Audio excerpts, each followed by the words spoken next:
How long do you need to be with someone before you feel sure about them? Posted by you/Griselda.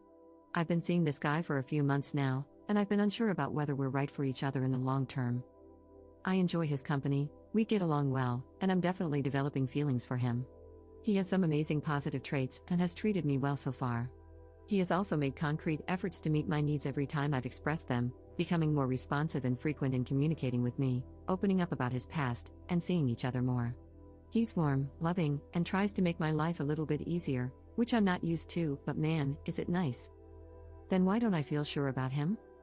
Every time I feel the need to push a little further in the relationship, I spend days pondering whether to do it, if it's worth it, and whether he'll halt me or respond poorly, which still hasn't happened.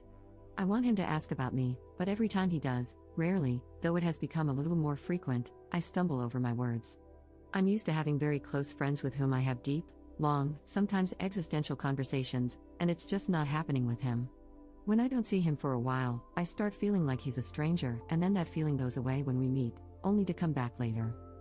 I'm alone on this roller coaster. He seems absolutely fine with how things are, stable and reliable, even. But I still don't feel sure. Sure that this is right for me, sure that he's trustworthy, sure that we have common ground in how we see the world, sure that I have a good grasp of who he is at his core.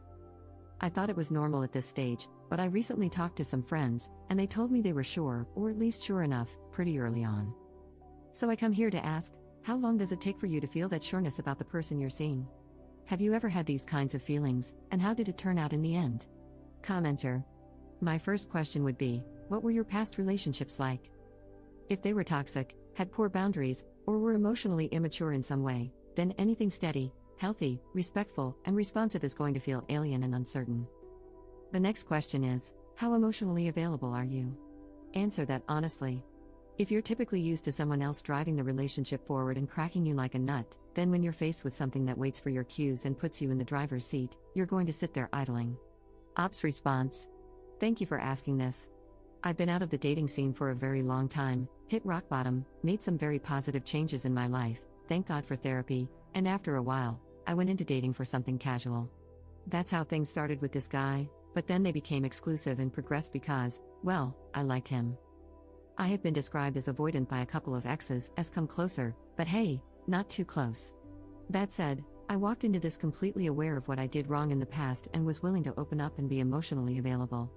Maybe this is just me finding out that wanting to be open and actually being open are two different things? I'm okay with doing that, but it feels like I'm waiting for some kind of cue from him that he'd care to know more about me, and I'm not getting it, I think. You're spot on about being used to having the other person drive the relationship forward. Funny enough, I don't respond well to that either. Update 1 month later. First of all, so many of you were spot on. Some others weren't, but every comment helped me figure out how I felt and how to proceed. I thought about breaking things off, and the idea pained me. So instead, I did something I was still not 100% comfortable with. I introduced him to a friend. And I know it might sound lame, but in my adult life, I'd never gotten to the point where I was able to get over the anxiety of other people's judgment regarding my choices in partners. This time, I wanted to push through.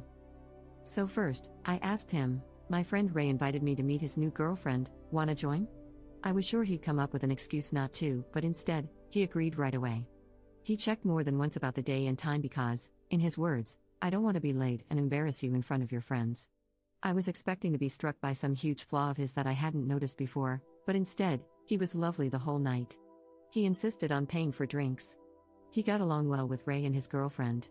On our way back, he said Ray had told him something along the lines of, Op is a nice person, and I can see she's found a good guy, so cheesy, and he was so goddamn happy to have received those words of affirmation from someone so close to me. I could see it. I realized he had known for a while that Ray was my ex, and he had never expressed jealousy or controlling behavior. Instead, he said, I can see you're happy around him, and I'm glad you have such a good friend. And he meant it. Then it clicked. I realized I had been expecting the worst from this poor guy since the day I met him, and all he had shown me was kindness and care. The more I grew to like him, the more I panicked and thought the whole thing was destined to turn sour. Based on what evidence? When a condom broke and we had to discuss what we do in case of pregnancy, and I was afraid his religion would make him rule out termination, he took my hands and said we'd do what I wanted, and he'd be there either way. When I got the chance to land a big new client, he asked me about every development and said he was sure I'd get it because I'm smart, capable, and hardworking. When the handle of my fridge broke, he fixed it. When I first told him about the reasons I've been in therapy for the last 2 years, he was warm and accepting. He asked when my birthday was 2 weeks after I met him. He's asked to meet more of my friends. When his health was acting up and I was worried that if something happened to him, I'd never know, he gave my number to one of his friends and told him to contact me if he was ever in a situation where he couldn't. He has cooked for me and made sure I have enough leftovers to bring to work the next day. After our first few weeks together, he kissed me on the eyes, and I jokingly told him what my mother taught me: when you kiss someone on the eyes, it's the last time you'll see them. He has never done that again. That's the evidence I had that made me so distrustful. I did it all on my own. I felt like such an idiot. I was such an idiot. But after that night, it just clicked. I was relieved. I took a deep breath and relaxed. And it worked like magic, everything fell into place. We're going out more. We're talking more. I can actually fall asleep next to him. A few nights ago, we were joking, and I told him, by the way, I think you're my boyfriend now. No answer. If you agree, I added, almost ready to retreat and pass it off as a big joke. He laughed and said, you were my girlfriend since the first night I spent with you. Not a hint of resentment. It made my heart ache. That's it, I still don't know where this is headed, but I'm okay with just letting it play out and living in the moment. But at least now I'm sure this is the person I want to be with right now.